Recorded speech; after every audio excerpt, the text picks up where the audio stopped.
तो सबसे पहले हम थोड़ा आपका बैकग्राउंड जानना चाहेंगे सर।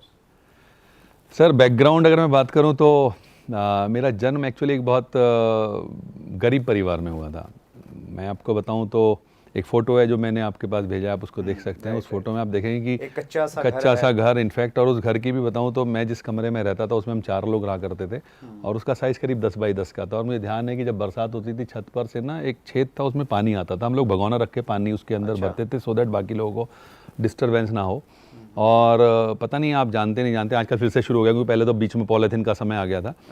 वो लिफाफे होते हैं ना जो कागज़ के लिफाफे, तो हम लोग बाज़ार से पहले न्यूज़पेपर्स खरीदते थे और फिर उसके लिफाफे बना करके हमने अपनी जीविका को चलाया। बचपन में अगर मैं बात करूं तो मैंने कॉमिक्स और लाइब्रेरी की खोल करके उसको चलाया, और उससे मैंने अपनी पढ़ाई को कंटिन्यू किया। इससे अच्छा क्या रहा मैं आपको बताऊं, मुझे फ़ायदा क्या मिला कि मेरे अंदर एक एंटरप्रेन्योरशिप बचपन से जाग गई।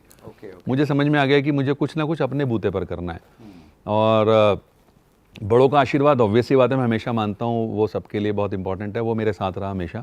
और परिणाम स्वरूप 1988 में मेरा पहला जॉब लगा।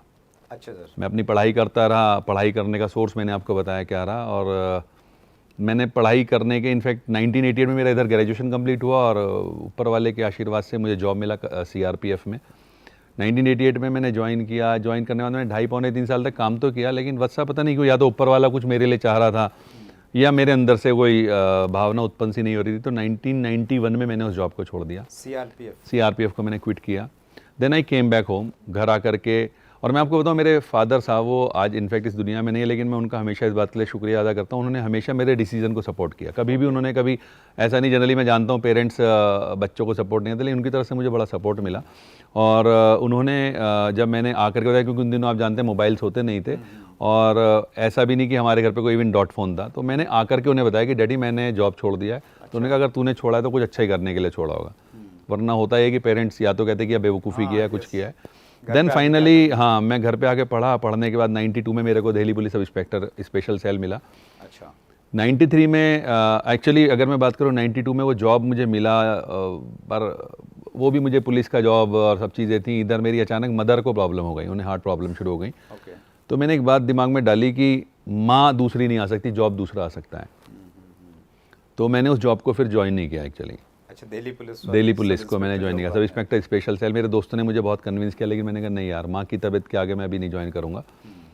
93 में मेरा सिलेक्शन हो गया कस्टम सेंट्रल एक्साइज में। अच्छा, ओके। मेरठ ही मिला मुझे, और मैं मेरठ में ही रहा काफ़ी लंबे समय तक। लेकिन आप जानते हैं हिंदुस्तान में जैसी आपकी जॉब लगी तो आप एक चलता फिरता इश्तिहार हो जाते हैं, आपकी डिमांड बढ़ जाती है मार्केट में। शादी हो गई। अच्छा। परिणाम स्वरूप बच्चे। अब 98-99 तक आते आते वो जो सैलरी एक व्यक्ति को बहुत मज़ेदार लग रही थी, बिलीव मी, वो जब 4 लोग में डिस्ट्रीब्यूट होने लगी ना तो लगा कि तो कुछ भी नहीं है। और कुछ संस्कार ऐसे थे कि लोग कहते हैं आप कस्टम में हो, बहुत बड़ा विभाग है, बड़ा पैसा होगा, तो मैं आपको बताऊं कि कभी उस तरफ ध्यान नहीं गया मेरा। अच्छा।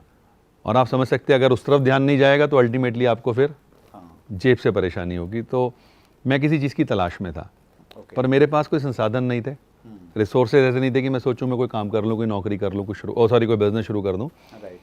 तो मैं एक दिन मेरे ऑफिस में बैठा था, अचानक मेरे एक दोस्त जिनका मैं बड़ा मान करता था वो आए, आकर के उन्होंने मुझसे कहा कि पंकज जी, एक नए तरह का कॉन्सेप्ट मार्केट में आया है। ये बातें हैं अगर मैं गलत नहीं हूँ तो शायद मई 99 की, अब से लगभग 20 वर्ष पहले की, थोड़ा और ज़्यादा। तो वो आए मुझसे बोले कि एक नए तरह का कॉन्सेप्ट आया, और उस कॉन्सेप्ट में क्या होता है, कंपनी जो है वो एक international company, US based company है, और वो कंसनट्रेटेड फॉर्म्स में प्रोडक्ट्स बनाती है, और बड़े कॉस्ट इफेक्टिव प्रोडक्ट्स होते हैं, और उनको आपको जो है इस्तेमाल करके लोगों को बताना होता है। मैं उस व्यक्ति का बहुत बड़ा फ़ैन था एक्चुअली जिन्होंने मुझे बताया था। और मज़े की बात ये वैसा वो नेटवर्क मार्केटिंग से जुड़े हुए नहीं थे, उन्होंने अपने किसी दोस्त के लिए रिकमेंड किया था मुझे। तो उन्होंने कहा कि पंकज अगर आप जाना चाहते हैं तो आप वहाँ मीटिंग है उसमें चले जाइए। तो एक होम मीटिंग उन्होंने कंडक्ट की हुई थी, मैं वहाँ गया। वहाँ जा कर के मैंने प्लान को देखा, कुछ समझ नहीं आया बिलीव में, बट मुझे एक ही बात समझ में आया, अगर उस व्यक्ति ने रिकमेंड किया है ना तो अच्छी चीज़ होगी। और दूसरी मुझे एक बात और नज़र आई उस समय, अगर मैं अपने मन की बताऊं, कि ऊपर वाला मेरे लिए कोई तो प्लान कर रहा है, तो क्यों ना इसी प्लान को फोकस किया जाए। मैंने उस कंपनी के साथ काम करना शुरू किया, बहुत कुछ सीखा, बस मैंने बहुत कुछ सीखा, और आज उसी का परिणाम है कि मैं आपके सामने हूँ।